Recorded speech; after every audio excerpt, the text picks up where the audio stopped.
ചെങ്ങന്നൂർ ഉപതെരഞ്ഞെടുപ്പിൽ കോൺഗ്രസ് സ്ഥാനാർത്ഥിയെക്കുറിച്ച് ഇന്ന് പ്രഖ്യാപനമുണ്ടായേക്കും. ഇന്നലെ ചേർന്ന രാഷ്ട്രീയകാര്യ സമിതി യോഗത്തിലാണ് ഇതു സംബന്ധിച്ച തീരുമാനമെടുത്തിരിക്കുന്നത്.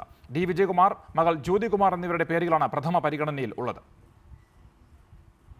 ചെങ്ങന്നൂർ ഉപതെരഞ്ഞെടുപ്പിൽ ഇടതുമുന്നണിയും എൻഡിഎയും സ്ഥാനാർത്ഥിയെ അനൌദ്യോഗികമായി പ്രഖ്യാപിച്ച് പ്രചരണ പ്രവർത്തനങ്ങൾ ആരംഭിച്ചിട്ടും യുഡിഎഫ് സ്ഥാനാർത്ഥിയെക്കുറിച്ച് തീരുമാനമാകാതെ തുടരുകയായിരുന്നു.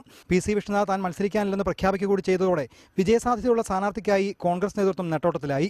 മുൻ എം.എൽ.എ. എം. മുരളി അടക്കമുള്ള നിരവധി പേരുകളും ഈ ഘട്ടത്തിൽ ഉയർന്നു വന്നിരുന്നു. എന്നാൽ ഇന്നലെ ചേർന്ന രാഷ്ട്രീയകാര്യ സമിതിയിൽ ഡി വിജയകുമാറിന്റെയും മകൾ ജ്യോതി വിജയകുമാറിന്റെയും പേരുകൾക്കാണ് മുൻതൂക്കം ലഭിച്ചതെന്നാണ് സൂചന. ആലപ്പുഴ സർവീസ് സഹകരണ സംഘം പ്രസിഡന്റായി പ്രവർത്തിക്കുന്ന വിജയകുമാർ അയ്യപ്പസേവാ സമിതി ദേശീയ വൈസ് പ്രസിഡന്റ് കൂടിയാണ്.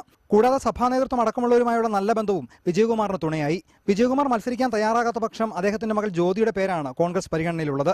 ദേശീയ നേതൃത്വമായി ജ്യോതിക്കുള്ള നല്ല ബന്ധം കൂടി പാർട്ടി പരിഗണിച്ചേക്കും. ഒരുപക്ഷെ ഇവരിൽ രണ്ടുപേരിൽ ആര് സ്ഥാനാർത്ഥിയാകണമെന്നതിൽ അന്തിമ തീരുമാനമെടുക്കാൻ ഹൈക്കമാൻഡിനെ ചുമതലപ്പെടുത്താനും സാധ്യതയുണ്ട്. രാവിലെ 11-ന് KPCC ആസ്ഥാനത്ത് വിളിച്ചു ചേർത്തിരിക്കുന്ന വാർത്താ സമ്മേളനത്തിൽ സ്ഥാനാർത്ഥിയെ സംബന്ധിച്ച ഔദ്യോഗിക പ്രഖ്യാപനം ഉണ്ടാകാനാണ് സാധ്യത. റിപ്പോർട്ടർ, തിരുവനന്തപുരം.